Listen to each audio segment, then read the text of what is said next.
Capcom on the Super Nintendo released a huge amount of the console's most memorable and enjoyable titles.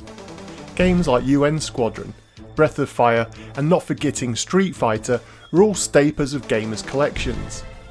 After having previously been a huge part of the NES on the previous console generation, it seemed a no-brainer that when the Nintendo 64 was released, it would only be a matter of time before Capcom announced their latest batch of projects for the 64-bit console. Days turned into weeks, weeks turned into months, and as the years went by, the frequent rumours of a Street Fighter 64 being in production started to fizzle out. Even after a short time period of the Nintendo 64 being on store shelves, web forums started to light up with questions about what Capcom were playing at. It got so bad for the early IGN that they had to publish an entire article addressing what was going on because almost half of the emails they were receiving back then were asking them the same bloody thing. In September of 1997, Capcom president of the time Bill Gardner stated that Capcom were very impressed with what Nintendo had done, and also the progress they had made on getting the console install base to a good level. He noted that they had held talks with Nintendo about their development and their third-party process, and confirmed that they were already having games in development for the Nintendo 64, but he wasn't yet in a position to announce any specific titles. When pushed by the press further, Capcom went on record to say they expected to have titles on store shelves in the first quarter of 1998. Whilst Capcom did eventually end up releasing 3 games during the entire lifespan of the console, today we're focusing on Mega Man 64, which was perhaps one of the more beloved franchises which 64 fans were eager to see on the console. Whilst admittedly I'm not a Mega Man fanboy myself, I do have a sense of nostalgia with the series, having played the NES originals with friends and rented some of the Super Nintendo titles back in the day. Landing on store shelves in late 1999 in Japan and early 2000 in the West, it's fair to say that by the time fans realised what Capcom had done, they were furious. As gaming magazines started to publish more and more photographs and details about the game, it quickly became apparent that Capcom were attempting to try and pull the wool over N64 fans' eyes.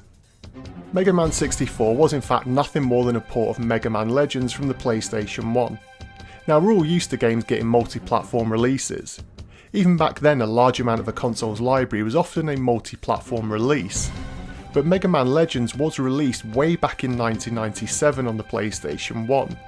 And so attempting to hide this fact by calling this game Mega Man 64 and charging a full retail price was nothing less than shocking. Gaming publications rightly picked up on this, and the game was met with pretty much universal negativity on Nintendo 64. The most alarming thing of all was the fact that even Mega Man Legends had been met pretty poorly when it was reviewed on its launch, and this was 3 years prior to this. So thinking that they'd get away with pushing out pretty much the exact same game when even the Nintendo 64 was coming to the end of its life by this point was quite honestly nothing more than a final cash grab.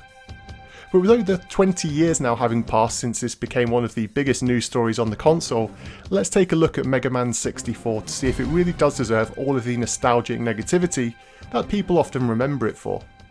Given how popular the previous entries in the series were, it's a bit concerning to hear that the series producer Inafune stated his intention with Mega Man Legends was to create a new Mega Man, which would be completely different than anything the series had been before. He also wanted to blend many different game styles with this series, and mix action, role-playing elements, and mixing up with a more story-driven narrative to give an adventure feel. The game was codenamed Mega Man Neo, and with all the changes Inafune planned, even he started to doubt if the game would still be entertaining, especially when they wanted this game to appeal to all ages of gamers. The basic story of the game is actually quite unique and interesting, and dare I say it, a little bit ahead of its time. The game takes place on a flooded version of Earth, and due to the rise of the sea levels, only a small number of islands exist, and this naturally makes resources scarce. Now I know what you're thinking, the movie Waterworld is springing to mind right away, and to be honest, that's not actually a bad shout. As demand for energy increases with machinery and populations growing, as does the need to find quantum refractors. These are found in ancient ruins underground, and diggers, as they are known, island hop in search of these quantum refractors, seeking fame and fortune, but most importantly, the lure of the legendary Motherlode, which is rumoured to be so powerful it could hold an eternal supply of energy and solve the world's energy requirements forever. Enter a squad of diggers including Mega Man himself, and you have a merry band of offbeat characters who all have their own motivations for travelling together, but ultimately their enemy are the pirate gang known as the Bones, which pretty much gives you a basic overview of what's taking place here. The story is one of the game's strongest elements because as the game progressed, I was quite surprised, especially towards the end, of the slight darker tone that it took. You do end up getting a sense of closure with the storyline, and each of the main characters being so well written, you do get a sense of camaraderie when playing with them. There's all the comedic elements that you'd expect, and my personal favourite character, Data the Odd Monkey, who speaks gibberish that only Mega Man can understand. Focusing on the Nintendo 64 release, Capcom's website of the time claimed that Mega Man 64 contains twice as many environments to explore over the PlayStation 1 version. Importantly, there are no new weapons, there's no extra dungeons to explore, and no extra epic boss battles to take part in. Essentially, the game has added a brief tutorial to help you get to grips with the controls, and it's naturally lost a lot of the music and sound over the CD-based PS1 version. Visually, the game's graphics I think are its weakest element, which I don't think should surprise anyone. Considering that Mega Man Legends started production in 1995, and the Sega Saturn was still alive and kicking at that point, you should quickly realise that the game isn't going to be winning any awards for its looks. Now, to give Capcom a minor bit of credit here, the Nintendo 64 release does have anti-aliasing, which gives the game a slightly smoother look than the more rough around the edges original, but it's the fog which I think causes the most problems. I'd say it's even worse here than on the PlayStation 1, and I honestly think they could have worked a few more tricks with the game's code to make this less of a problem. In some games like Turok, it adds to the atmosphere in a strange way, but here it really looks out of place more often than not. Now, given the game's storyline, I actually think the ocean-based areas can get away with the fogging, almost like calling it a type of sea mist, which I think would have added to the sense of exploration. But when you consider that a large amount of the gameplay takes place on the islands and its towns, it often leaves such a short draw distance that navigating them becomes way too confusing. This is further emphasised in the game's dungeons, which often means you'll spend more time squinting at the tiny map in the corner of the screen as your main source of navigation. There are some elements that I enjoyed aesthetically, however. Whilst I'm sure many Mega Man purists and loyalists would have hated the more anime-style Blue Bomber, I actually felt that the smart design choices made with the character design actually allowed the game to inject more of a personality into the protagonist.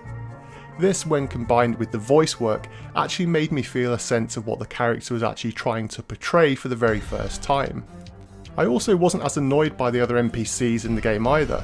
I think that the designs were smart and you didn't get that copy and paste character type that many adventure game types often present as a way to almost flesh out the environments to make them feel more alive, so to speak. I would say, however, that some of the towns are just way too poor in terms of area design, and a couple of times when playing I got lost and had no clue where I was going.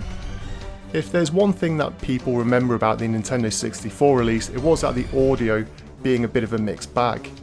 Now, I'll start off with the negatives because when compared to the superior CD-based version, the Nintendo 64 compresses the music and effects so much that it sounds a bit of a muffled mess. At times when playing, effects like gun blasts seem to almost blend into the background music with very little separation, which I can't quite explain, but it just doesn't sound right. The biggest plus here though was the voice acting. I expect that the music was downgraded more than they would have wished to allow for additional storage room for all of the voice work to remain in the game. Not only did they manage to keep it, but the quality of the writing I'd say is above average, and although at times a little too overly dramatic or cheesy, it's actually really enjoyable. Anyone who's a fan of anime or animation for younger people as a whole will kind of know what to expect here, but let's just say it really helps to bring the characters to life and flesh out the sense of story in the game. Despite the box stating that the game features analog controls, that's pretty much a lie. Essentially, the D-pad from the PS1 version has been mapped onto the analog stick, which makes using the stick a real chore on N64. my suggestion to anyone playing would be to just stick to using the D-pad, which makes the game slightly more enjoyable to play. The game also has Rumble Pack support, which is a welcome addition, but like many other areas of the game, everything that they've added is at the expense of something else. And despite being years older than Mega Man Legends, Mega Man 64 has more slowdown, which even includes strange moments like tech scrolls, where you're just left wondering what's causing the actual problem here. So as a whole, did I love Mega Man 64? Well, no. But I didn't really hate it either. For me, Mega Man 64 falls somewhere in between that zone of there being just enough to enjoy, like the pretty cool boss battles. So as an alternative, you get to the point where you're at the verge of turning the game off with some poor level design choices at time.